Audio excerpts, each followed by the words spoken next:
I think pretty much everybody got them. I know a couple of people had questions during lab, and I think we were able to help everybody out that needed that.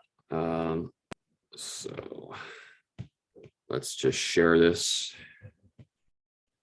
real quick. All right, so I'm just going to go over those questions. Most of the rest of the questions on the homework were fairly simple dosage calculations. There was a pediatric fluid bolus, some Narcan, morphine, fentanyl. Let's see here, conversions, micrograms to milligrams, grams to milligrams. So nothing crazy there.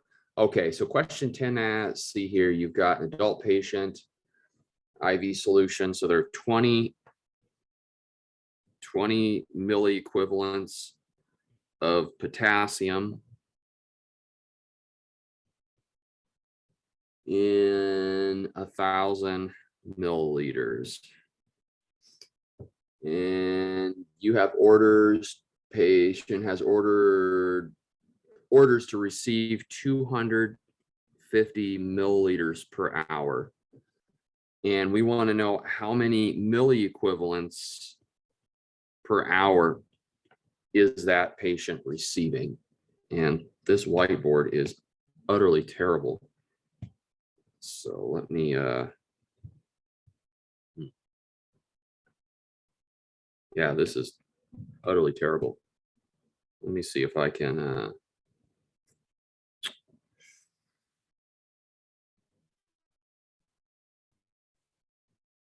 let me do something different here, because that is just not working out very well. Go back into screen share here and pull up just pull up a note, a blank note, and we'll do it through there, because it's horrible. All right. There we go. Okay, so again, we've got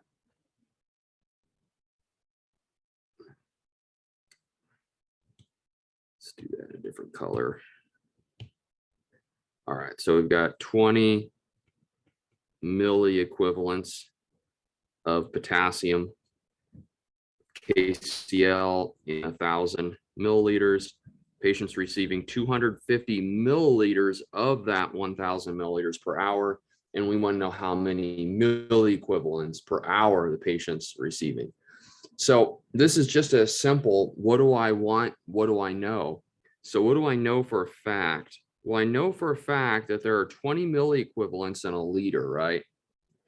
So I know for a fact there are 20 milliequivalents of potassium in 1,000 milliliters. And what do I want to know? Well, I want to know if I give 250 milliliters of that per hour, how many milliequivalents will that give me?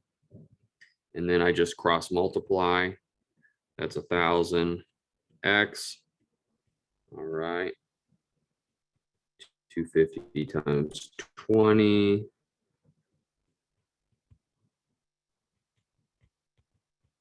5,000.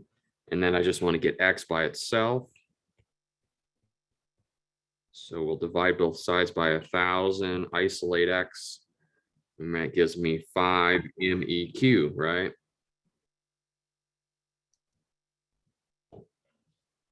And that makes sense, or should make sense, right? If I have 20 milliequivalents in 1,000 milliliters, that would mean I'd have 10 milliequivalents in 500 milliliters, right?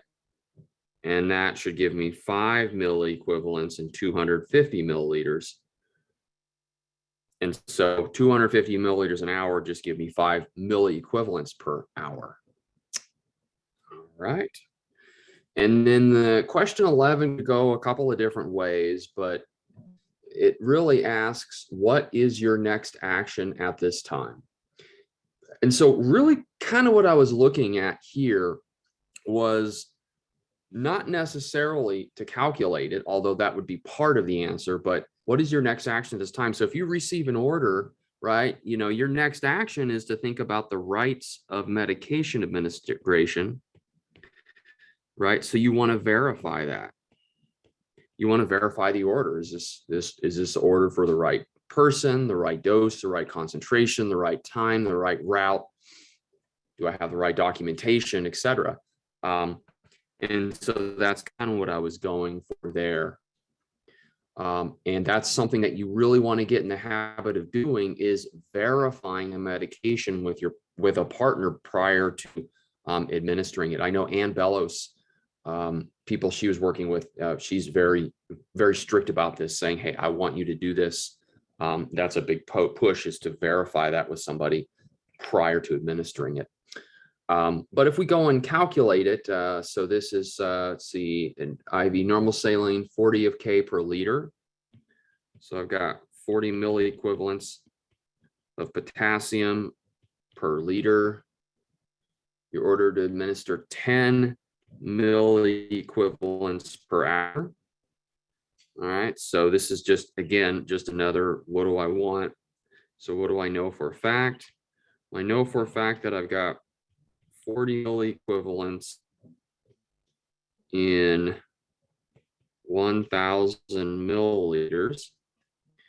And I want to give 10 milliequivalents of that per hour. And I want to know how many milliliters per hour that's going to give me. All right, and then just cross multiply. That's 40x equals 10 times 1,000. 1,000, and we'll divide both sides by 40 to get x by itself. That's 1,000. So 4 goes into 1,000.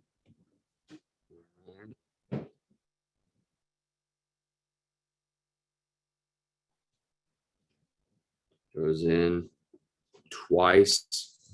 It's 8. 5, 0, 10, 15, 20. Yep, here we go. All right. So that would be the calculation if I wanted to calculate it.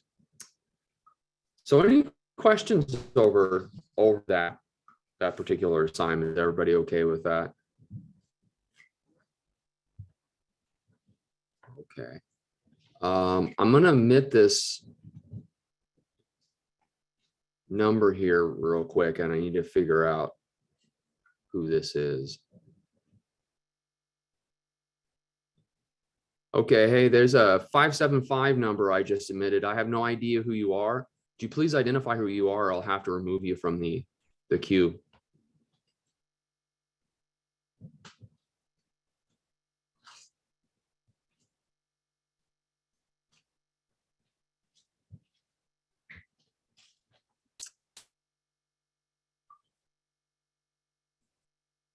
Okay, 575 number, if you can hear me, please respond to my question.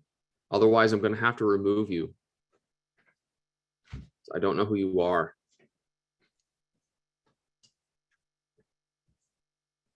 It's Diego Munoz, sir. Okay, thank you. All right, let me all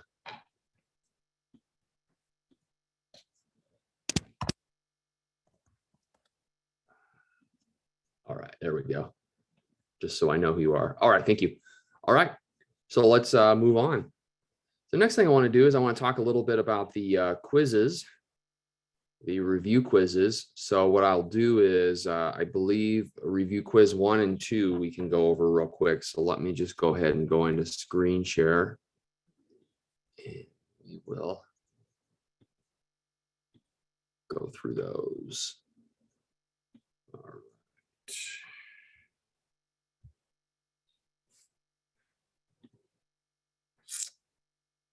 Okay, so this asks, which of the following is not a component of pharmacokinetics? So secretion would be the best answer there, right? Remember ADME, absorption, distribution, metabolism / biotransformation, and elimination. Secretion would not be one of those. What is a major organ of biotransformation or metabolism? That'd be the liver. Kidneys are the major organs of elimination, which is the next question. Which of the following is not a parenteral route of absorption? So nasogastric tube, right? If you're nasogastric tube, you're giving something into the gastrointestinal tract or the alimentary canal, which is by definition an enteral route. All the rest of these routes would be parenteral. Okay, which of the following is not a rite of medication? Where's the right paramedic? Okay, drug has a half-life of 6 seconds and a bioavailability of 100%. 100 milligrams of the drug is given via IV push. You would hope it have a bioavailability of 100% if it's being given IV. How much of the drug will remain after 18 seconds? So that's 3 half-lives, right? So remember, half-life is half of a half of a half. It's that first order elimination kinetics. So after 6 seconds, I would have 50 milligrams. That's 1 half-life.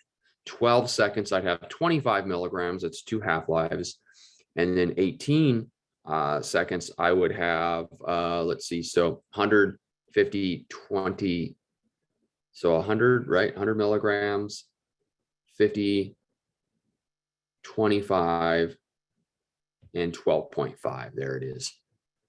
3 half-lives, half of a half of a half. A highly lipophilic drug will tend to distribute into which compartment? Into your fattier tissues. Okay, a drug has a volume of distribution of 5 liters. What compartment has the drug distributed into? And then I just gave you a little guide here. Low volumes of distribution are 5 to 20, moderate 20 to 100, and high would be 100 plus. So remember, the higher the volume of distribution, the more lipophilic the drug is, and the lower, the more hydrophilic it is. So this is clearly on the very low side, so it's going to be very concentrated in the vascular compartment. So remember, low volumes of distribution or apparent volumes of distribution tend to be in the vascular compartment. Intermediate or moderate volumes of distribution, right around 40 or so, are fairly evenly distributed throughout the body. And then high volumes of distribution tend to be within fatty compartments. Drug like alcohol is eliminated via zero order kinetics. What does this mean? This means that there is a constant rate of elimination despite the dose, right? So the rate of elimination is a straight line. It's constant, and that tends to be the result of saturated enzymes, enzyme saturation. Because typically what happens is the higher the dose, right, or the greater the concentration in the body, the faster the elimination until enzymes get saturated. But that's first order elimination kinetics. Which of the following is not a common type of receptor? Let's see here. A ligand-gated ion channel. I just made that up. Ligand-gated ion channels would be types of receptors. So enzyme-linked, yes. G-protein coupled, yes. Intracellular, yes. But not a ligand-gated ion channel. Let's see. Drug activates a receptor, enhances certain cellular response. It's known as an agonist, right? And then antagonists do the opposite. And then you actually have like partial agonist antagonists as well. What pregnancy category is used to designate a drug that can never be given to a patient due to its teratogenic risk? And that would be pregnancy category X. A would be the safest, C, D, and then X. Which of the following drugs has the most potent alpha effects? So norepinephrine, by and large. All of these are going to have some degree of alpha effects because they're all sympathomimetics. But, well, except atropine. Atropine would have no alpha effects at all because it is an anticholinergic. But terbutaline and albuterol are going to have some very, very minor alpha effects for the most part, but norepinephrine is a very potent alpha agonist. So the following drugs is used to induce neuromuscular blockade and cause paralysis. Vecuronium would be the only one on that list that's a neuromuscular blocker. Which drug is an anticholinergic? That would be ipratropium or Atrovent. Theophylline is actually not commonly used anymore, but it's known as a xanthine derivative. And it is it's an older agent that's been used to treat asthma and reactive airway disease. And it increases intracellular CAMP levels to act as a bronchodilator, but it has lots of side effects, lots of tachycardia and things like that. So it's not used as commonly. And then you got epinephrine and albuterol are sympathomimetics. Okay, so that is review quiz 1. Well, let's move on and talk about review quiz 2. That was due this morning.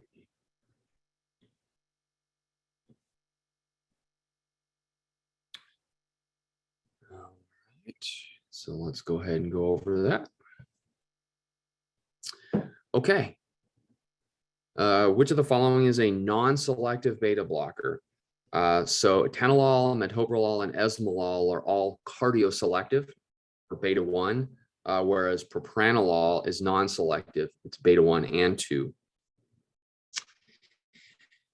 The underlying mechanism of action of class 1 antiarrhythmics. So remember von Williams classifications, class 1s are sodium channel blockers.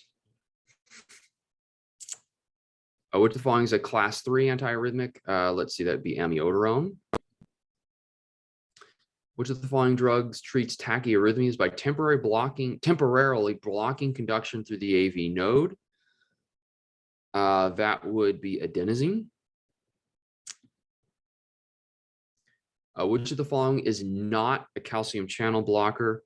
So let's see, verapamil, indiltiazem, or non-dihydropyridine calcium channel blockers. Nifedipine is a dihydropyridine calcium channel blocker. Atenolol is a beta blocker. Which of the following is a loop diuretic? See, nifedipine is a calcium channel blocker. Esmolol is a beta blocker. Mannitol is an osmotic diuretic. Furosemide would be a loop diuretic. Which of the following would have the least impact on the heart? So you got beta blockers, so they're going to directly impact the heart. Cardiac glycosides are going to directly impact the heart. Calcium channel blockers, depending on the type, are going to have direct impact on the heart. But the ACE inhibitors, right, do not directly impact the heart. And we talked about these as potentially being a good agent to choose for treating hypertension, say, when you don't want to impact somebody's heart rate, say if they're very active or athletic, you might not want to put them on a beta blocker because their heart may not be able to respond appropriately to physical demand. All right, which of the following is likely the best treatment option for torsade de pointe? Magnesium sulfate would be the best answer there. Procainamide and amiodarone tend to be drugs that can cause torsades due to increasing the QT interval. Which of the following is a centrally acting alpha blocker? See, norepinephrine, no. Cimetidine is an antacid. Dopamine, no. Clonidine, right, would be the central acting alpha blocker. Which of the following agents will have the most cardiac specific effects? All right. Let's see, ACE inhibitors, no. Nitrates, not necessarily. Beta 2 agonists, no. Non-dihydropyridines, those are non-dihydropyridine calcium channel blockers like verapamil and diltiazem, which do impact the heart more strongly than, say, blood vessels like the dihydropyridines. To the following is a side effect of amiodarone: pulmonary fibrosis, yes. Skin discoloration, yes. Thyroid dysfunction due to its impact with iodine mechanisms, yes. So actually all the answers are correct. Which of the following is commonly used to treat atrial fibrillation? Magnesium sulfate, not so much. Dopamine, absolutely not. Epinephrine, no. Digoxin, though, is sometimes used to treat atrial fibrillation because it can slow the rate down. It is a negative chronotrope, decreases rate, and a positive inotrope, increasing contractility. Which of these has the shortest half-life? Of course, adenosine by far is going to have the shortest half-life. Which agent works by mainly antagonizing sodium channels? Of these agents, that would be lidocaine, is a class 1B sodium channel blocker. Which agent will decrease blood pressure more reliably? Well, only one of these agents is actually an agent that will decrease blood pressure, and that's sodium nitroprusside or nipride, which is a nitrate. All right. Any questions over those review quizzes? Everybody okay with those? All right, excellent. Any questions about anything so far? How's everyone doing? Other than probably pretty overwhelmed.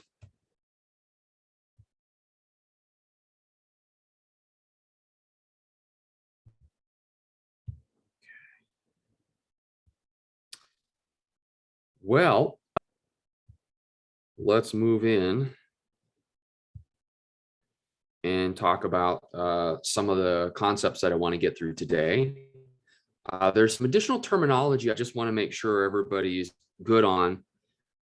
So I'm going to go ahead and go through the terminology first, just to make sure everybody's all right. And then we'll move into some of the pharmaceutical topics. All right. So you're going to come in, you might come into contact with some additional terms, and I just want to make sure everybody's okay with that. So there is something known as an idiosyncratic reaction.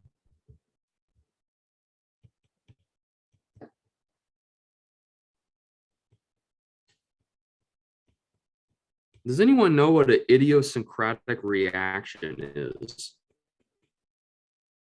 Has anyone ever heard of that term?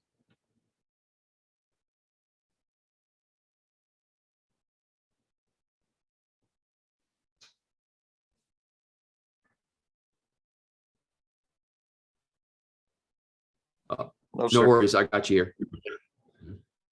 So when you hear just the term idiosyncrasy, what does that mean? If we just we segregate that from pharmacology, just like when you just hear that, idiosyncrasy, what does that mean?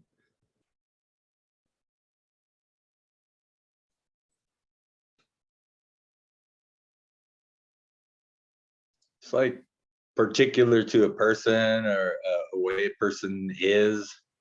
Yeah, it's like, whoa, that's strange. That's very unique to you. Yeah, and that's what an idiosyncratic reaction is. It is a completely bizarre, unanticipated side effect that is specific to a person. So somebody has a reaction that is not at all anticipated, right? Most drugs, we know the common side effects, and if somebody has a completely off the wall reaction, we would call that an idiosyncratic reaction. Another thing that can happen is something called tachyphlaxis.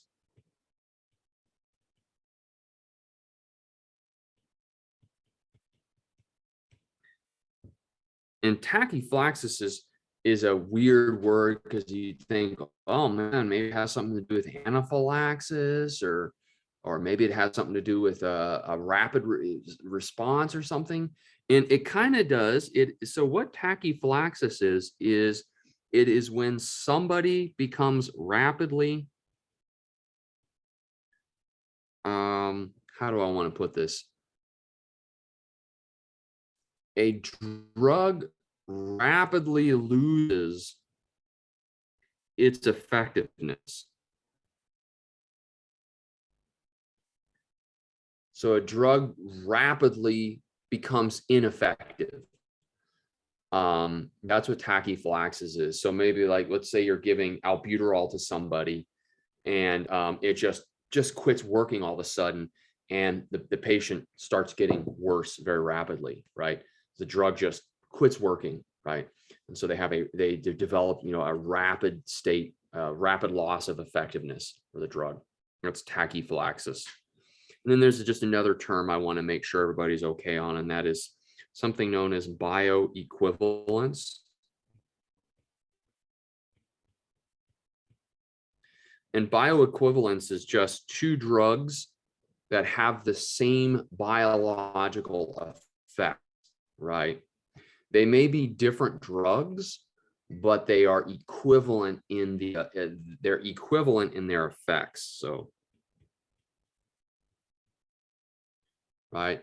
So one drug lowers blood pressure as well as the next drug, or one drug is as effective as a painkiller, an analgesic as another drug. They're bioequivalent. They may not be the exact same drug in a chemical sense, their chemical structure may be different, but the biological effects are roughly equivalent. The next concepts are a bit esoteric, and they're not often tested on, but sometimes they do show up on tests. So I just want to make sure that everybody's okay on that.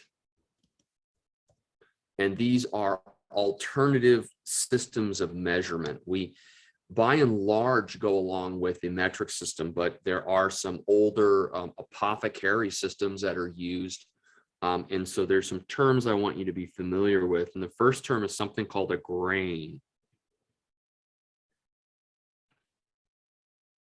And this is an old school measurement of mass, an old apothecary system. And all you need to know about a grain is if you see that 1 grain equals 64.8 milligrams. So it used to be, and actually this was something I had to deal with when I was a fairly young provider. When I was a young emergency room nurse, I worked with several physicians that would order drugs in grains. And so a common one would be like, I worked with a surgeon who would rotate through our emergency room, and he would order aspirin, ASA, GRX, PO now. He'd order something like that. And so I'd go, okay, that's aspirin, that's grain X. And of course, X is a Roman numeral for 10. So it's 10 grains of aspirin orally now. And then I just have to remember, oh, he wants 650 milligrams of aspirin given to that patient, right? So I just want you to, that's all I want you to, I'm not going to talk about the history or where it came from or any of that. Because it is very antiquated, and it's not used in an official, right? It would not be appropriate to receive an order like that anymore. You would actually have to go to that provider and you would need clarification. But occasionally there are still questions that pop up. And then another common conversion that we don't typically use anymore, but I want you to be aware of it because lots of people outside of healthcare may use it, and they may give themselves medications with this or their children with this, and that is using teaspoons, right? So maybe somebody's giving a child so many teaspoons of some liquid or some suspension of a medication. And so the conversion factor that I want you to know there is that 1 teaspoon equals 1 teaspoon equals 5 milliliters. So 1 teaspoon equals 5 milliliters. All right. Any questions over any of those concepts there? Maybe a bit more esoteric, but I just want to make sure everybody's okay with that.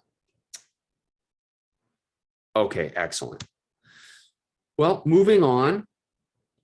So I do want to talk about some additional medications. We kind of talked about them yesterday, but I just want to make sure we're kind of complete. So I want to talk about medications that are given for their antihistamine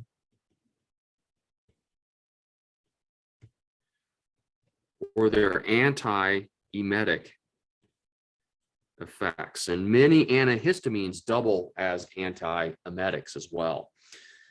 And there are 3 major medications that we administer in the pre-hospital environment. They're diphenhydramine, also known as Benadryl. There's promethazine, also known as Phenergan. It is closely related to prochlormazine, which is thorazine, which is which was actually the first antipsychotic, the typical antipsychotics that was developed. What's known as a phenothiazine antipsychotic, which has antihistamine properties. And then there is ondansetron, which is not an antihistamine. So it is very unique as far as antiemetics. It is an antiemetic. And so diphenhydramine and promethazine are both anticholinergic, right? And so that's where you get the drying out, the elevated heart rate, the tiredness, right? Due to those anticholinergic effects. They are also histamine blockers. They block histamine 1 and histamine 2 receptors. So they're non-specific antihistamines, H1 and H2. Promethazine is also a dopamine blocker, dopamine 1 and dopamine 2 receptors. And that's where you can get into the problems with movement disorders like dystonic reactions and whatnot with Phenergan, because it is structurally very closely related to the phenothiazine antipsychotics. And then ondansetron, its mechanism of action is it blocks serotonin, but at a very specific receptor. Blocks it at the 5-HT3 receptor. And there are at least a dozen different receptors for serotonin. The 5-HT2A receptor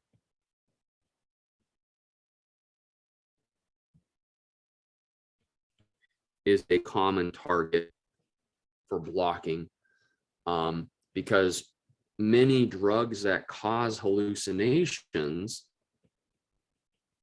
the hallucinogens, drugs like we talked about a couple of them yesterday, dimethyltryptamine, psilocybin, LSD.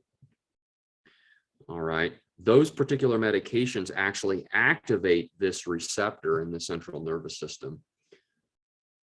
That is a very important part of their pharmacological effects. But ondansetron blocks at a very different, it's a 5-HT3 receptor blocker, and you have large numbers of these receptors and serotonergic neurons located within your brainstem, for example, and the nausea and vomiting centers there. But something I want you to be aware of with ondansetron is it can increase the QT interval. And so it can increase the risk for torsade de pointe. So what I would recommend is if you are giving an antihistamine and or an antiemetic regardless, you should have the patient on ECG monitor. In fact, the patient is having complaints of nausea, abdominal pain, anything like that, any kind of abdominal complaint, they need to have a 12-lead ECG and they need to be on a monitor.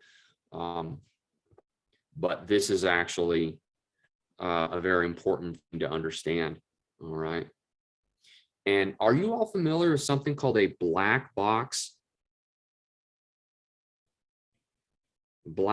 warning or a black box label when it comes to Yes. medication?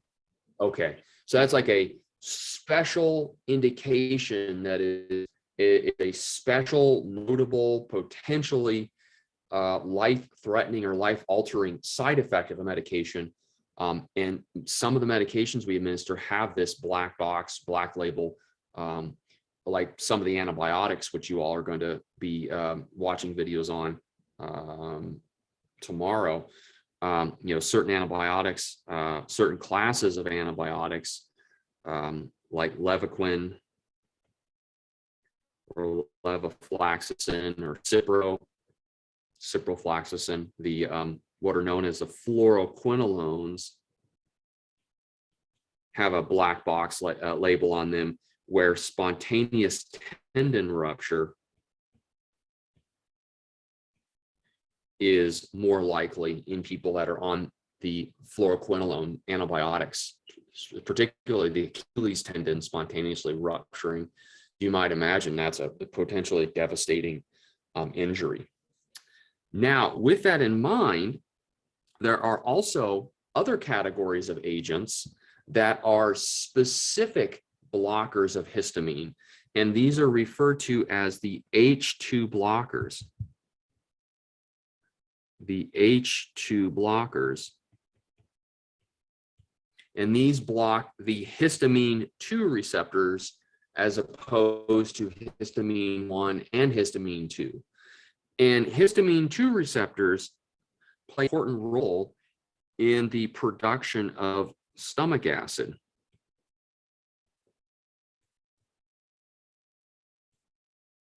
So blocking these receptors can decrease stomach acid production, and so makes these potentially effective antacids without all of the other side effects, the anticholinergics, and even some of these, like diphenhydramine. If you overdose on Benadryl, you can actually get sodium channel blocker toxicity. People that take large doses of diphenhydramine. So it can look a little bit like a tricyclic antidepressant overdose, again, because the chemical structure is similar. But these H2 blockers, you don't get a lot of that. You don't get the anticholinergic side effects. And so the side effects profile of these agents tends to be better. And these are commonly given, for people that have like GERD, gastroesophageal reflux disease. If they are critically ill or injured, these are often as prophylaxis to prevent something called a stress ulcer, right? When you have substantial illness or injury, right, you have a stress response. You get lots of cortisol that gets released. Your immune system gets depressed. You have gastrointestinal side effects, and your risk for developing an ulcer in your stomach, a gastric ulcer, or lower in your GI tract, like the duodenum, increases. And so oftentimes people are critically ill or injured are given antacids to prophylactically prevent a stress ulcer from developing. But does anyone know what the most common cause of ulcers happens to be? Overuse of NSAIDs like ibuprofen. That can cause it. The most common Consumption cause of acidic foods. No, it's actually an infection. Is the most common cause. Or it is a bacteria called H. pylori, Helicobacter pylori. So that's the most common cause, is an infection. And so if somebody they suspect they have an ulcer, we'll test them for H. pylori infection and treat them with antibiotics. And then if that's not the case, then you look at all of the other, is this a stress ulcer?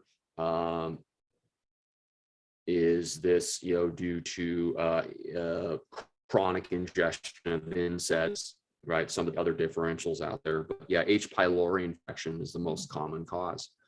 All right. And these are often given to people experiencing gastrointestinal bleeding as well, or we call it GI bleed.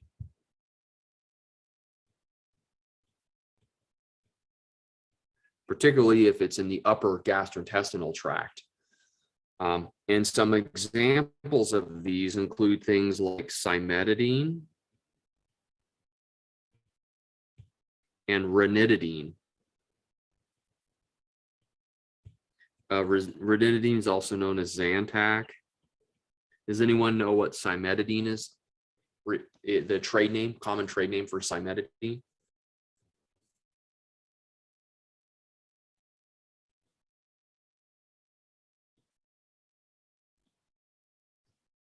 Is it Zyrtec? No, it's Tagamet. Tagamet, yeah. So Zantac and Tagamet. Zyrtec, also known as cetirizine, is an antihistamine as well, but it is not an H2. It is what's known as a non-sedating antihistamine. So it's used for the same things that Benadryl, right? So allergies, primarily allergic reactions, but it is not sedating like Benadryl, and it is given orally, typically as like a 10 milligram tablet. It's a common over-the-counter seasonal allergy medication, as well as what's the other common one? Loratine. And what is the trade name for loratadine? Claritin? I think it's Claritin. And again, these are over-the-counter non-sedating antihistamines. Another major category of antacids that you may run into and sometimes administer are known as the PPIs, or the proton pump inhibitors.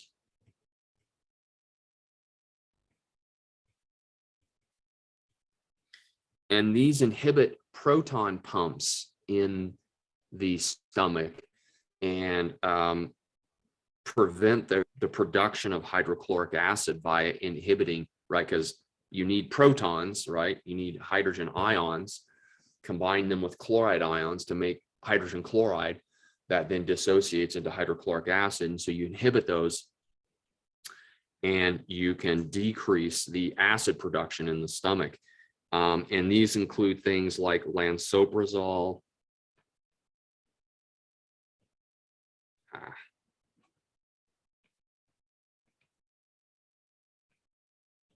pantoprazole,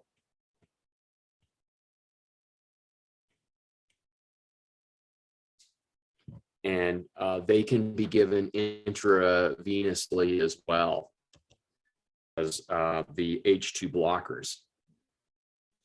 So just something to think about. You need to at least be aware of them and be able just to identify some common names of specific proton pump inhibitors. And let's see here. What are some trade names? Prilosec and Prevacid are the common trade names for lansoprazole and pantoprazole. All right. Excellent. So any questions over those? Make sure I didn't miss anything. Everybody's okay in chat. Oh, good. All right. So what I want to do now, I know we're closing in on our first hour, but I want to finish up talking from yesterday. I mentioned anti-seizure medications, and that there's a lot of crossover between antipsychotics / mood stabilizers and anti-seizure medications. So I just want to kind of fill in some of those gaps real quick. So let me just go to some notes I have for you all. So these are just common categories of anti-seizure medications. Unfortunately, there's not just anti-seizure meds. There are various categories. And so anti-seizure medications can work through several mechanisms. They can work through GABA. Remember, gamma aminobutyric acid is the primary inhibitory neurotransmitter in the brain. All right. And so these include drugs like the benzodiazepines, for example, right?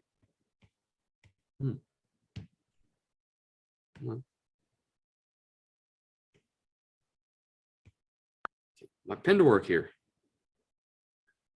Like the benzodiazepines.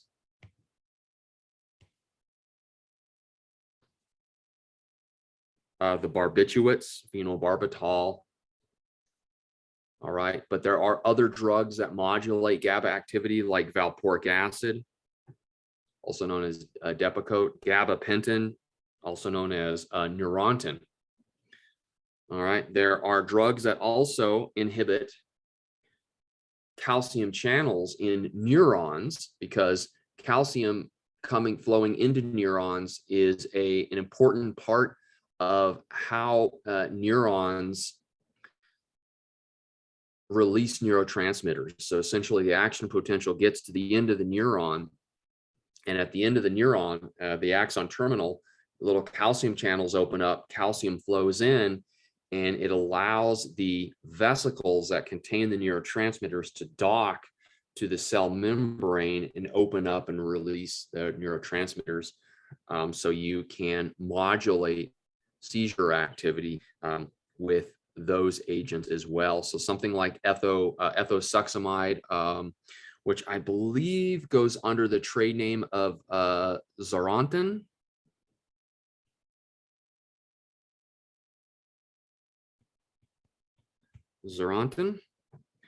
There are also drugs that modulate sodium channel activity. All right. Phenetoin Carbamazepine, for example, is a pretty common one. Carbamazepine goes by the trade name of Tegretol.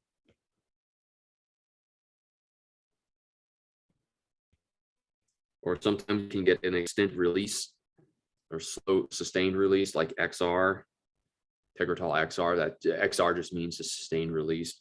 Lamotrigine or Lamictal. All right.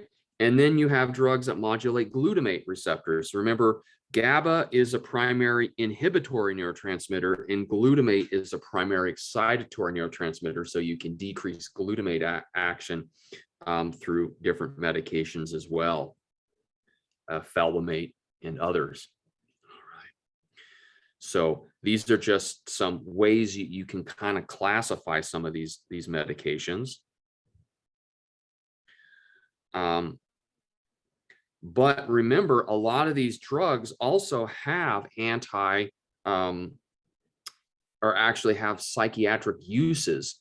For example, they can be used as mood stabilizers and sometimes even antipsychotics, right? So here's some examples, some crossover, like carbamazepine can be used to treat bipolar disorder, impulsive and agitation. Clonazepam, which is a benzodiazepine, can also be used to treat anxiety as well as seizures. Diazepam, which is a benzodiazepine, might also be used for alcohol withdrawal and anxiety disorder. Gabapentin, anxiety. Gabapentin is also known as Neurontin. Lamotrigine or Lamictal, in addition to its anti-epileptic use, it can be used to treat bipolar disorders, some types of depression. Lorazepam or Ativan, which is another benzodiazepine, right? Alcohol withdrawal, anxiety, and agitation problems, right? And so on and so forth. You know, valproic acid can be used for bipolar disorder as a mood stabilizer. Oxycarbazepine can be used for bipolar BPD, bipolar disorder. and so on and so forth. So there's a lot of crossover is what I'm saying. So you can't just assume, you look at somebody's list and you see, lamotrigine, or you see levetiracetam, which is Keppra, right? Another common anti-seizure drug. You can't always necessarily assume that they're taking it for epilepsy. They may be taking these drugs for some other underlying disorder. Maybe they have anxiety disorder, bipolar disorder, or they're taking them in combination with other drugs like SSRIs for major depressive disorder and things like that. So when you're looking at medications, you often have to investigate, okay, what are you taking this for? What are you taking that for? And so on and so forth. So again, going back to getting good history. And unfortunately, these medications have a multitude of side effects. All right. Many of the side effects are gastrointestinal and are neurological, right? Because you are altering the way the brain works. Oftentimes you are suppressing parts of the brain. And so you see that this is a big list of stuff, but you see a lot of the things that we run into tend to be, lethargy, right? People feeling lethargic, right? You look at something like phenobarbital, for example, right? Causing lethargy.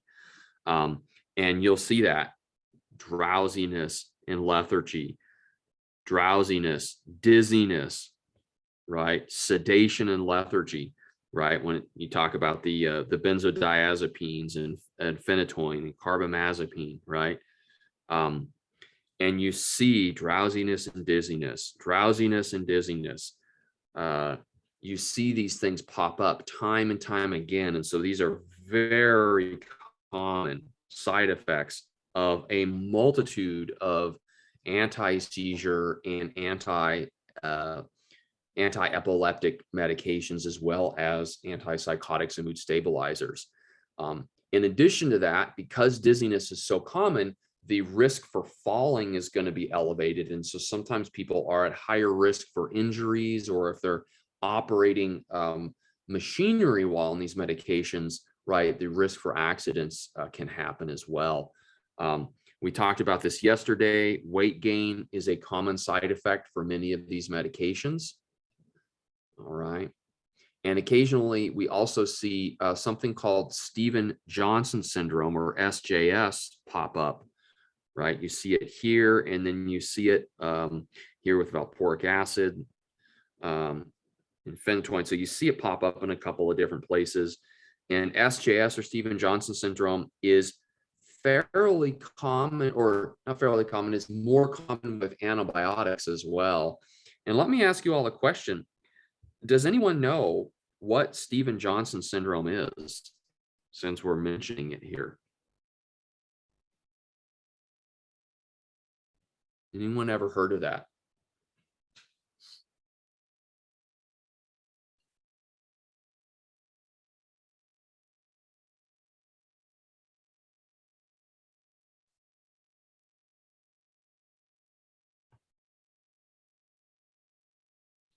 No, sir.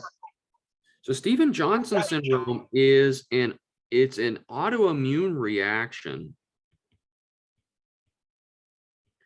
It's an autoimmune reaction that occurs when the drug combines with different molecules in your body, and that elicits an immune response. And the immune system mistakes molecules in the cells of your skin, right, for being these foreign molecules. And so the body attacks the skin, and you get large patches of skin that get attacked, and the skin can slough off. It's actually a lot like a burn. And that is, in fact, how we have to treat patients that have severe Stevens-Johnson syndrome, is we treat them essentially like a burn, because the large amounts of their skin sloughs off. They have to often go to a burn center for treatment. They might even need skin grafting and in general burn care. So this can be very severe. fact, when I first started flying as a nurse, when I was in flight orientation, back then it was like multiple months. It was like I don't know how many months it was. It was like 2-3 months of training before we were kind of out on our own flying. I remember one of the people that I was in flight orientation with, he got some infection and had to went on an antibiotic, and he ended up developing Stevens-Johnson syndrome and ended up being transferred over to Lubbock, Texas, the burn center there. And he was there for several weeks, actually, pretty severe case, and he did end up coming back, and I think he was a paramedic. He coming back, but it was pretty interesting thing, to say the least. So that's just something you want to be aware of with many of these agents. So you can see that these side effects. Another thing I want to bring up, I mentioned this yesterday, is, again, oftentimes, in many cases, patients' complaints may simply be related to medication reactions or adverse interactions. And so you want to take that into consideration as well. Could this be the result of a medication interaction or adverse reaction? Okay, so I think this is a good stopping point. We're already an hour in, so let me ask you all, do you have any questions so far over anything we've covered? And let's see, Diego, yeah, I got you sorted there. Okay, I think I'm caught up in chat then. Well, then I will just see you all. Let's see, it's 9:30. Let's meet back up at 9:45. I'll see you about 9:45.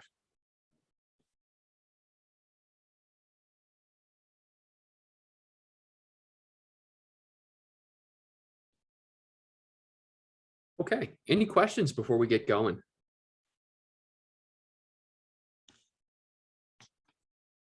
All right, anybody have any issues finding the study guide? Hopefully not. Want to make sure you all have access to that so you can use it to study over the weekend for the final exam.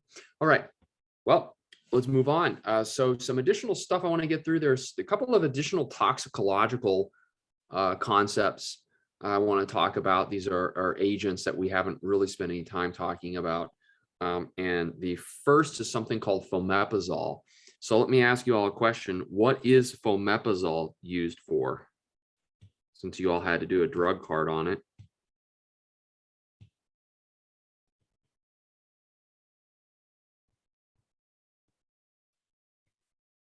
What's that used for? Share this.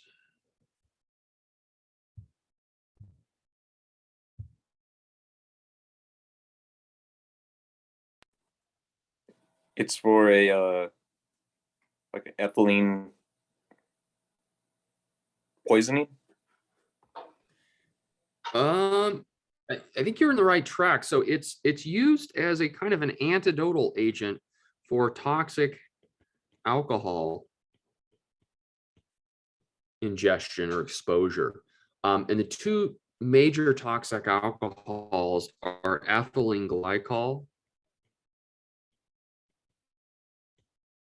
and methanol. Yeah, ethylene glycol, methanol. And the way that these work is all of the major alcohols, so ethanol, ethylene glycol, and methanol, go through a similar pathway, similar metabolic pathway. And so the typical pathway is ethanol, drinking alcohol, or ETOH, comes into contact with an enzyme called alcohol dehydrogenase, or ADH. All right. It dehydrogenates, if you might imagine, the alcohol. And the ethanol gets, so this in square is the enzyme, gets converted into something called acetaldehyde, which is an aldehyde.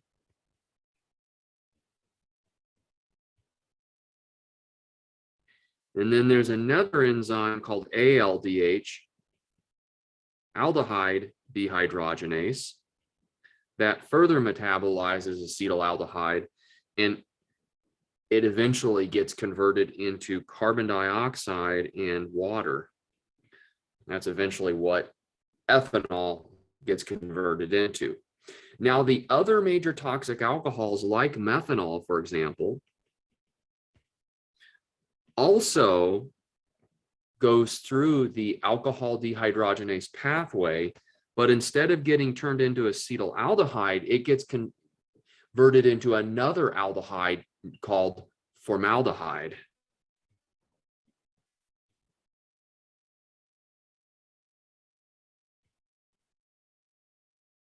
And then formaldehyde gets converted into something called formic acid,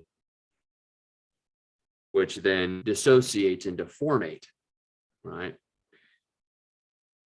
And eventually it too gets converted into CO2 and water.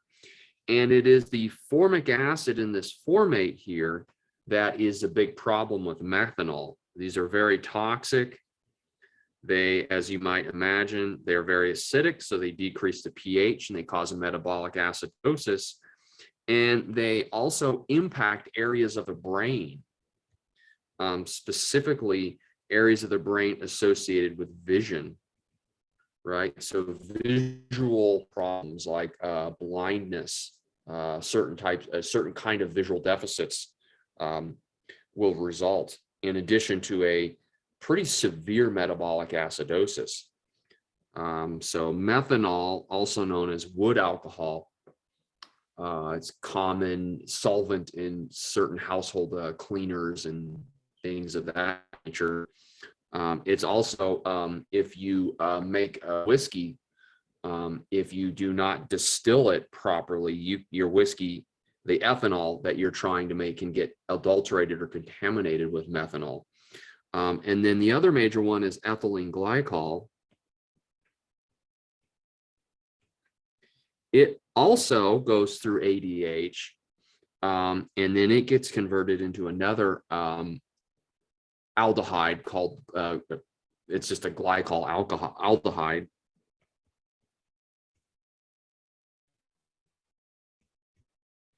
And it eventually gets converted into glycolic acid and oxalic acid.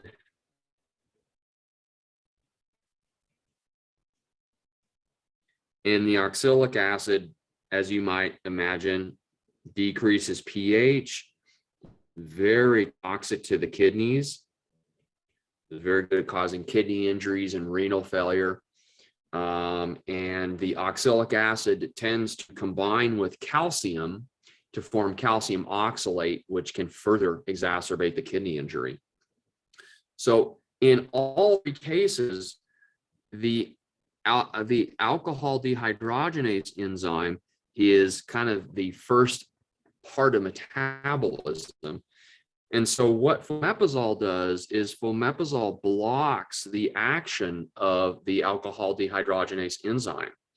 And so it prevents these toxic alcohols from being metabolized into their toxic metabolites. So by themselves, they're not toxic. So methanol and ethylene glycol aren't super toxic by themselves. It's only when they get metabolized into their toxic forms. And so fomepizole blocks this enzyme and prevents them from being metabolized into their toxic metabolites. And then eventually you can just pee them off, urinate them off in their unmetabolized form. All right. So that's what fomepizole's for. And so I just wanted you to be aware of that.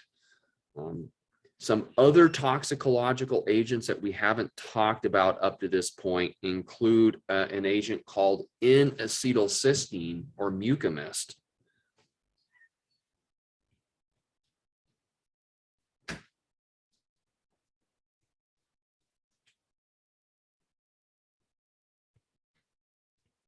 Also known as mucomist. And what is this agent used for? acetaminophen overdose. Yeah, so the primary toxicological use is for acetaminophen overdose. And does anyone know what the other major indication for N-acetylcysteine or mucomist is?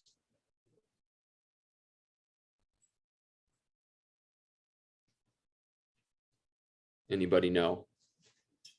It's actually very commonly used for this reason.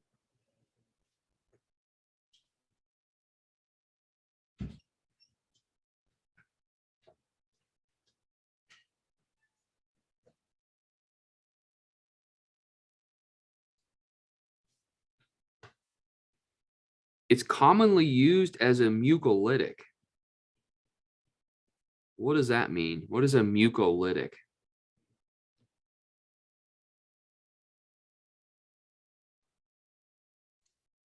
Does it diminish the production of mucus? Yeah, so it actually it breaks mucus up. So it helps break mucus up. So it lyses lytic mucus. Yeah, so it breaks mucus up and makes mucus a little easier to eliminate. So it is often nebulized and given to people with COPD, typically, that their particular type of COPD is a type of COPD where they're making lots of mucus, and we will give mucomist with the albuterol or whatever other sympathomimetic agent they're getting nebulized to help break that mucus up, mobilize it, and get rid of it. But in the toxicological context, it's used for acetaminophen or Tylenol overdose. Good. And then there's another drug called physostigmine that I would just want to briefly mention.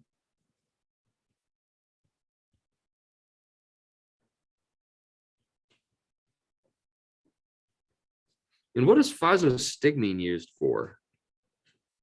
This is another one you had to do a drug card on. I think this one's for Alzheimer's. No? It's a neuro blocker. So physostigmine is a nerve agent. It is a nerve agent. So remember when we talked about like the organophosphates, the OPs, like sarin, VX, VD, tabun, right? Some of the weaponized nerve agents, and they work by blocking the acetylcholinesterase enzyme, or the ACHE. And when you block that enzyme, that allows acetylcholine to accumulate specifically in the neuromuscular junction, right? You have an accumulation of acetylcholine, right, in the neuromuscular junction. And that causes a colon in the neuromuscular junction that can cause seizures and muscle spasms. But when in the nicotinic M receptors, but when you have that occurring with the muscarinic receptors, right, that gives you the classic cholinergic response, a cholinergic crisis, right? Sludge, remember we talked about all that already. So this is not an organophosphate, but it is what's known as a carbamate nerve agent. It functionally does the same thing. It's not as potent. It is a reversible blocker of acetylcholinesterase, but does the same thing. So the question is, why would we ever want to do this to somebody? Why would I ever want to give somebody a nerve agent? What's the purpose of that?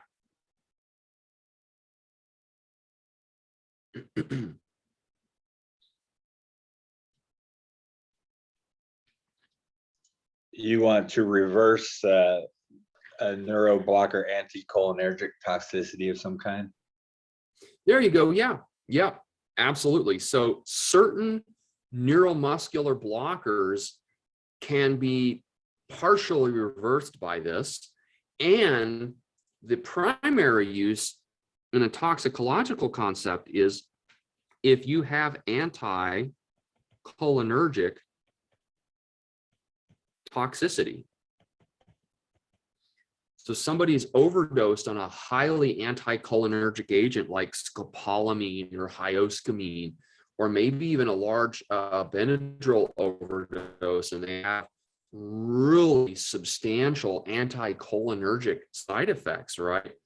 Hot as a hair, dry as a bone, or fast as a hair, hot as Hades, dry as a bone, mad as a hatter, right? We talked about the classic things that you see with an anticholinergic toxidrome.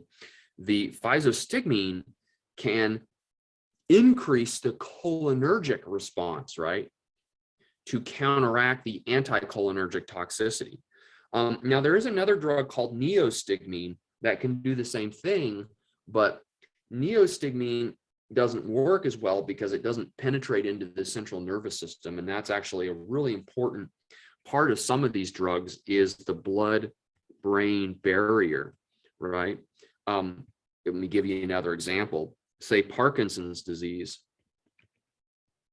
I know we've mentioned it earlier, but Parkinson's disease, one of the major features of that is a loss of dopamine producing neurons in certain areas of the body. And so it would make sense that if somebody's having Parkinson's, couldn't I just give them dopamine? What do you all think? If we just gave somebody dopamine, would their Parkinson's improve? What do you all think?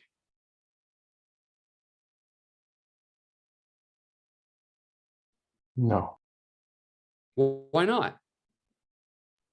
it doesn't cross the blood-brain barrier. Yeah, you give them dopamine in the IV, or you give them, well, if you give it as a pill, right, monoamine oxidase in the gut's just going to take care of it. It won't even get absorbed into the systemic circulation. But if you give them a dopamine drip, well, that's great.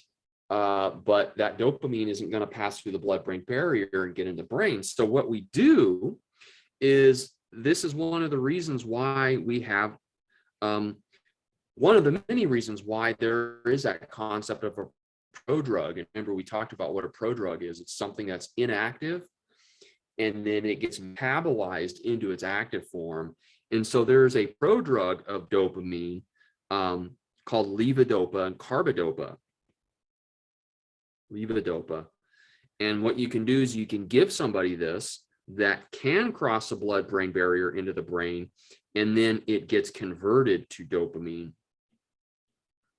after it is metabolized, right? So there are some ways around it, and those are common. Levodopa and carbidopa are common medications that are used to help people with Parkinson's disease. Okay, excellent. So I just wanted to, those are just some additional toxicological drugs that we hadn't talked about. The other one that I'll briefly mention is lipid emulsion.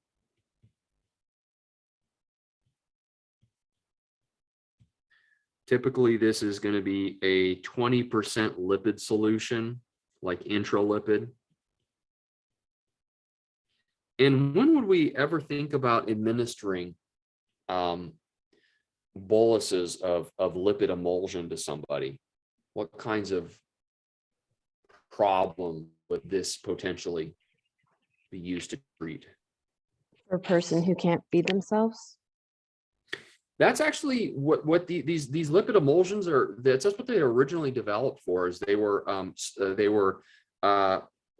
belong to a category of agents that are relevant in something called TPN. That stands for total parenteral nutrition. It's where somebody is getting essentially fed through their vascular system, and that is true. But why might lipid emulsion be used in the emergency setting? Like, why might we be why might we consider administering this, or why might we see this administered in a more of an emergent context? Drug toxicity. Yeah, what kind of drug toxicity specifically? Anesthetic. Yeah, the local local anesthetic toxicity. So typically your sodium channel blockers, for example, so things like lidocaine, bupivacaine, mepivacaine, marcaine, right? And sometimes what can happen is when you are injecting these locally to cause, numbness, there is a special kind of block. When you talk about local anesthesia, you have legitimate local anesthesia where you're literally injecting right into the area where you want to work. But there's also something called a regional nerve block, where you want to block pain to an entire area, region of the body. And you tend to inject that into an area where a nerve, a large bundle of nerves is coming into and out of a large area of the body, something called a plexus. Oftentimes this is done in the axillary area. If you want to take out an arm, for example, in the groin for the leg, or if you're talking about like neck, right, you may be blocking in the neck, right, to provide a large region of anesthesia. The problem with that is there are lots of blood vessels in those regions, and if you hit a blood vessel and you inject that anesthetic into the blood vessel, you can essentially have a bolus of local anesthetic go into the systemic circulation, and it will go into the brain, it'll go to the heart, and you will have essentially pronounced local anesthetic toxicity of those organs, right? And patients can have cardiovascular collapse, they can have seizures, very unstable. And so this is where lipid emulsion therapy might be helpful, is in the setting of either local anesthetic toxicity, or if somebody has overdosed on a highly lipophilic drug, right? And there are many lipophilic drugs out there. Some of the calcium channel blockers might be very lipophilic, the tricyclic antidepressants. And so it may have a role in those settings, but its primary role is with lipophilic local anesthetics like bupivacaine, marcaine, etc. And it is given, and how it works isn't entirely well known. There are probably a couple of different mechanisms. One mechanism is it may work as kind of like a lipid sink, where you're injecting a bunch of lipids into somebody's blood, and so they have a lot of fat essentially in their blood, and that lipophilic molecule is attracted to that fat that you injected into the blood, and so the drug molecule is going to attach to that instead of the receptors in the cells. And this is called a lipid sink.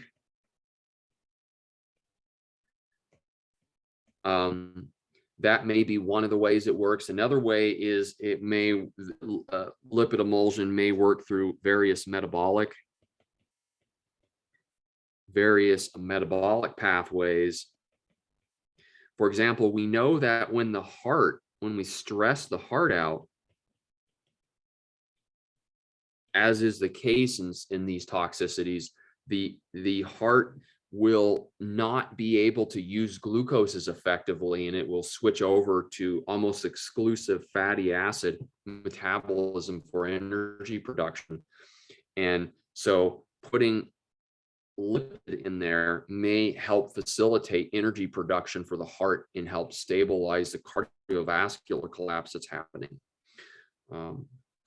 So yeah, you're not going to see this used a whole lot, but that is the antidote for some of these highly lipophilic agents.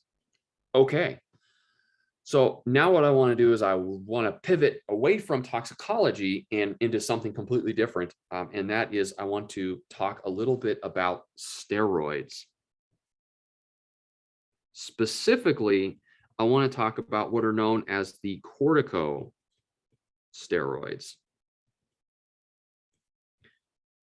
All right. And we call them corticosteroids because they are related, and in some cases, the same molecules that come from the adrenal cortex, right? So ad just means on top of renal, kidney. So these are the glands on top of the kidneys. And the adrenal gland has a cortex and a medulla, right? The cortex is the outer part, just like the cerebral cortex is the outer part of your brain, right? So the cortex of the adrenal gland creates these so-called corticosteroids. And then the medulla of the adrenal gland, the inner part, is actually what produces epinephrine and norepinephrine as a hormone. So the corticosteroids fall into two primary categories. They fall into what are called mineral corticoids and glucocorticoids. And these corticosteroids help regulate water and electrolyte balance, and they also help regulate blood sugar. So that's the physiological role, but why would we administer corticosteroids to somebody?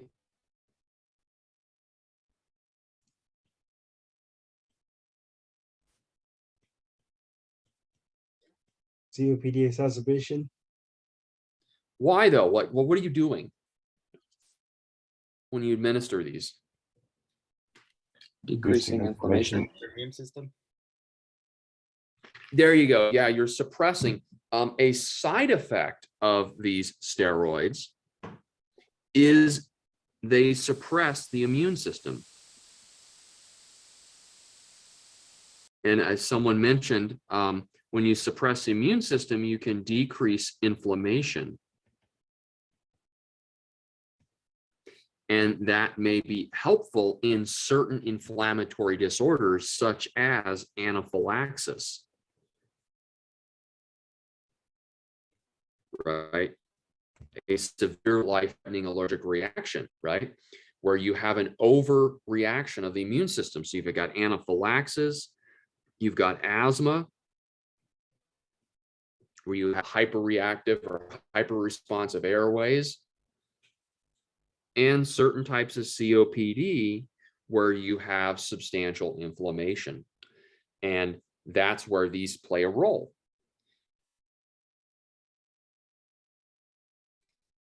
Kind of using their side effects to our favor, right? Now, when it comes to these steroids, though, I do want you to know that because these steroids impact electrolyte and water regulation and blood sugar regulation, you're going to have some side effects when you give somebody a steroid, specifically what's known as a systemic steroid. And that is a steroid that works throughout the body. If you give it intravenously, for example, right? If you give an IV steroid or an oral steroid, it's going to work systemically throughout the body. You're going to have systemic side effects, and that tends to cause an increase in the BGLs. So this can be potentially harmful for people that, diabetics, for example, who have difficulty regulating their blood sugar. This can cause you to retain water, and you can have electrolyte anomalies, as well as increased risk of infections, right? So these are all things we need to be careful about when it comes to systemic side effects of systemic steroids. All right. Now, there are also local steroids, right? Like a steroid cream that you would put on a local, like a small area of your skin that's irritated, like hydrocortisone cream. And then there's another local steroid that is commonly used in the airway. It's commonly nebulized, and you can actually nebulize it with albuterol. You can mix it with albuterol or Zopanex or butylene. And this is something referred to as budesonide. Does anyone happen to know what the trade name for budesonide is? You had to do a drug card on it. Pulmicort. Pulmicort. Yep.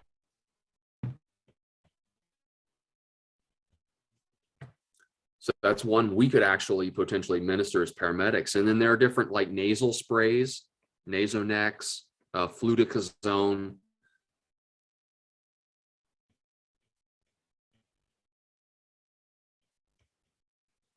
Right.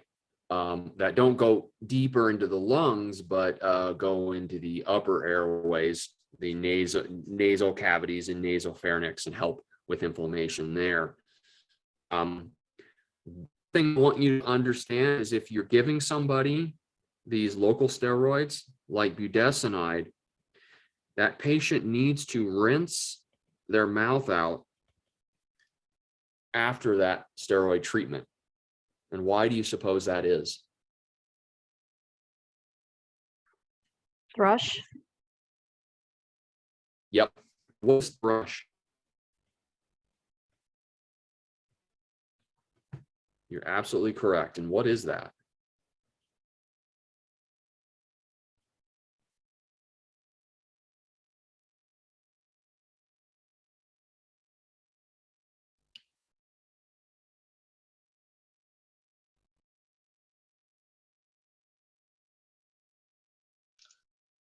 It's a fungal infection of the mouth.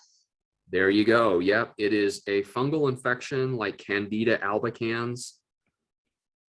It's one of the most common causative organisms.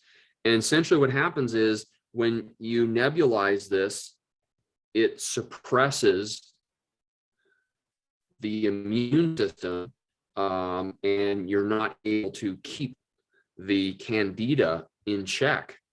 And that will increase the risk of developing basically that Candida, that fungus can start growing. And so you want to rinse the mouth out after the steroid treatment to reduce the risk of that. Thrush is also a common complication with antibiotic therapy. And we'll talk about antibiotics in a little more detail. I think tomorrow we'll talk a little bit about antibiotics. And so there are other things that can cause thrush as well, or increase the risk of thrush occurring. Now with systemic steroids, there are three major ones. I think you all had to do drug cards on these that we run into. Probably the most common one that we administer is Solumedrol, also known as methylprednisolone. There's another one known as Solucortef, also known as hydrocortisone, and then there's another one known as dexamethasone or Decadron. Solumedrol tends to be a common one that we administer in a hospital context, and we often will give this after the initial treatment for anaphylaxis. So your primary treatment is going to be epinephrine, IV fluids, beta agonists, diphenhydramine after that, and then you can add a steroid into that. Now, these agents do not work right away, not rapid acting. Rather, what they do is they help reduce the recurrence of signs and symptoms. And oftentimes what you can get with these is you can get what's called the initial or primary response. And that tends to be when the mast cells degranulate. We talked about this in pathophysiology. They release histamine, and that kind of kicks off the inflammation. So you have this initial inflammation and bronchospasm and all that happens, and you come by and you treat that and the patient improves. But what happens is mast cells, they essentially explode, they granulated, there's a substance called Aridonic Acid in the cell walls of those mast cells. Over a period of several hours, that arachidonic acid goes through different pathways. It can go through pathways involving the cyclooxygenase enzymes, and that'll produce prostaglandins. And prostaglandins can then cause additional inflammation, or they can go through lipoxygenase enzyme pathways and produce leukotrienes, and that can also add to inflammation. So several hours later, you can get what's called this late phase response that can occur. And steroids can be very good at inhibiting this late phase response, right? Keeping people out of the hospital and stabilizing them more for the long term. Steroids are not going to be as helpful here, right? So when you're initially taking care of that person, they're having difficulty breathing and maybe they have angioedema, their blood pressure's low and all that. Steroids aren't going to be real helpful there, right? Medications like epinephrine and IV fluids, beta agonists, right? Those are going to be your priorities. And then once you get the patient stabilized, you can look at adding in an antihistamine, right? Like a diphenhydramine, and adding a steroid into the mix as second line agents to help further stabilize the patient and further attenuate the late phase response. All right. Those are the major reasons why we use steroids. There are some other patients that are on steroids, patients that have various autoimmune diseases like rheumatoid arthritis, systemic lupus erythematosus, or SLE, ulcerative colitis and Crohn's disease. Those kinds of diseases have an autoimmune component to them. Many times those patients are going to be on steroids and other immune modifying agents that suppress certain parts of the immune system. And sometimes they'll even be on chemotherapeutic agents or agents that are sometimes used to treat certain kinds of cancers, because those agents also alter or impact the immune system in certain ways. And so, somebody gives you their med list and you're like, why are you receiving this? Do you have cancer? Like, no, I've got lupus. Oh, okay, that makes sense. So you're receiving this because it is modulating your immune response and helping you with your underlying autoimmune disorder, right? All right. So you kind of want to be aware of some of those agents as well. So, all right. So let's see here. Steroids, I think we're good there. There's just another agent I want to talk about. It's not commonly used. It's kind of expensive, but I just want to mention it nonetheless. And that is something called glucagon. So what is glucagon, first of all?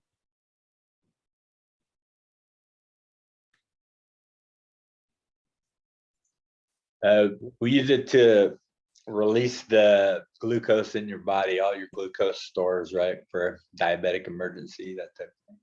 Yeah. So glucagon is a hormone released by pancreatic islet cells. And what it does, one of the major things that it does, it actually does several things, but one of the things that it does is it causes glycogen.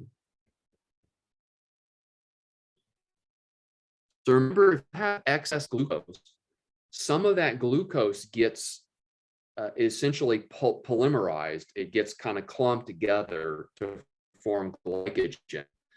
And so what glucagon does is it kind of helps chop the glycogen up into glucose molecules, right? So glycogen gets chopped up into glucose. Plants do something similar, but instead of glycogen, it's actually starch. So they polymerize their monosaccharide, simple glucose and starch and then the starch can get chopped up into monosaccharides. So glycogen gets chopped up into glucose. Glucagon does other things as well. It has intracellular effects. It can increase intracellular CAMP or cyclic 3', 5' cyclic adenosine monophosphate. So it increases this secondary messenger, which is relevant to an extent. All right. Now, the thing that you need to know about glucagon, again, most people are not carrying it because it's kind of expensive. It's not used a whole lot, is that glucagon actually comes in a powder. So you have powder inside of a vial. And so what you need to do is you need to do something called reconstitution. So you'll need to add some sterile water or sterile saline to that. You'll need to mix it up and then draw it up. Is everybody okay with that? And this is one of the few agents where this reconstitution plays a role. Another agent where you're going to run into this is vecuronium or norcuron. It also comes in a powder. And prior to, and that's, remember, that's one of the non-depolarizing neuromuscular blocking agents. That's another agent where you have to reconstitute. So there are a couple of drugs out there where reconstitution plays a role, even in an emergency setting. Good. Are there any other potential indications for glucagon aside from using it in a diabetic emergency? They use it sometimes to dilate the esophagus. Yeah. So another thing, and it's due to the increase in CAMP, it can cause smooth muscle relaxation. And so if somebody has like an obstruction in their esophagus, glucagon can be given and it may help relax the esophagus. But because you get that esophageal relaxation, it can increase the risk of vomiting and aspiration. So that's something you need to be careful about, is if you give somebody glucagon, even if you're trying to increase their blood sugar, there is going to be an increased risk of vomiting and aspiration in that patient. And that's just another reason why we're just not using glucagon as much anymore. Somebody's blood sugar is really low and their mental status is altered and they're not protecting their airway, so you can't give them oral glucose. It's probably better just to give them the glucose intravenously, as opposed to giving them glucagon.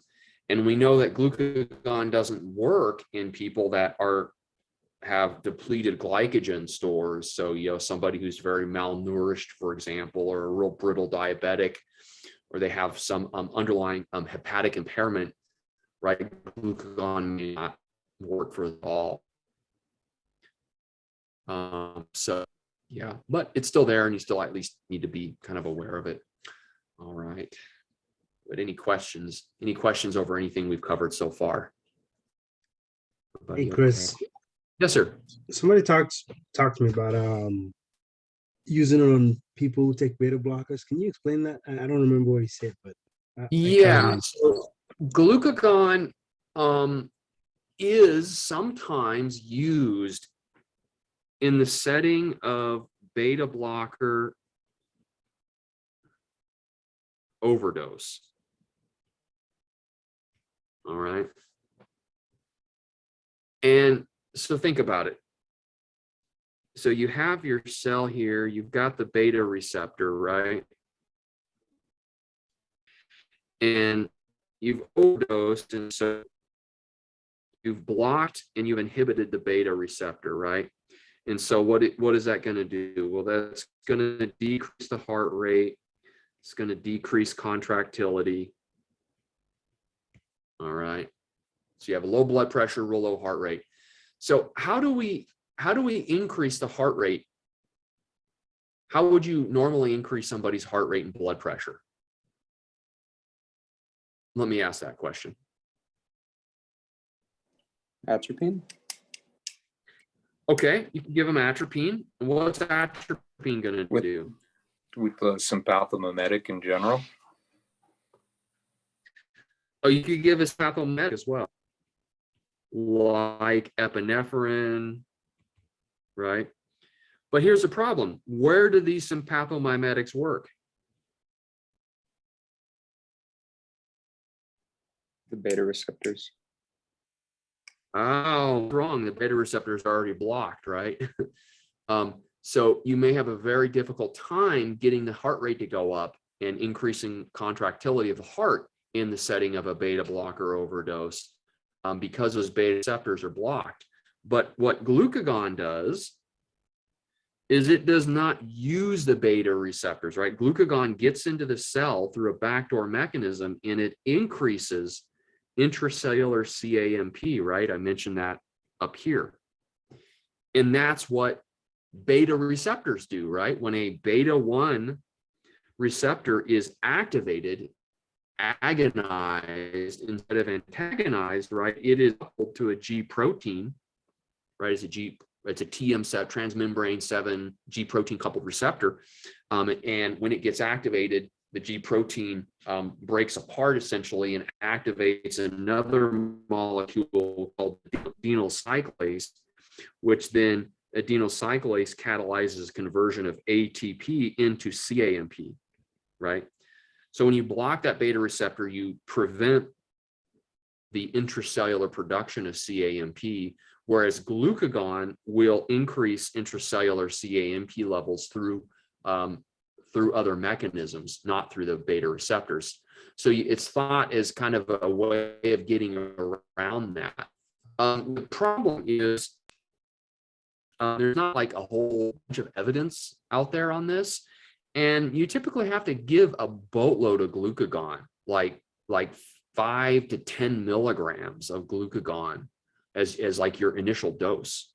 And for those of you that have used glucagon or maybe have carried it in the past, how much glucagon do you normally carry? 1 milligram. Yeah, like an entire glucagon kit's 1 milligram. So you don't even have, you have like what 10% of the standard dose. So it's kind of a non sequitur. And there are actually other ways of aiding beta blocker overdose. And we'll talk about this in toxicology later on in the program, but you can actually give people high doses of insulin, believe it or not. High dose insulin therapy is kind of one of these important therapies for beta blockers and calcium channel blocker overdose, for that matter.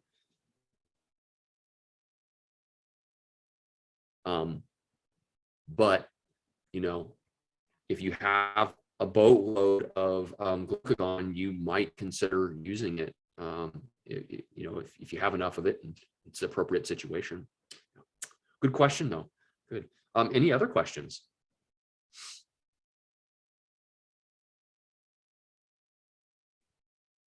Okay, well, it's already 10:30. So I think what we'll do is we'll cut it off here. And I will just see you all in lab this afternoon. We're going to do more of the same. Another round of vascular access and IO access.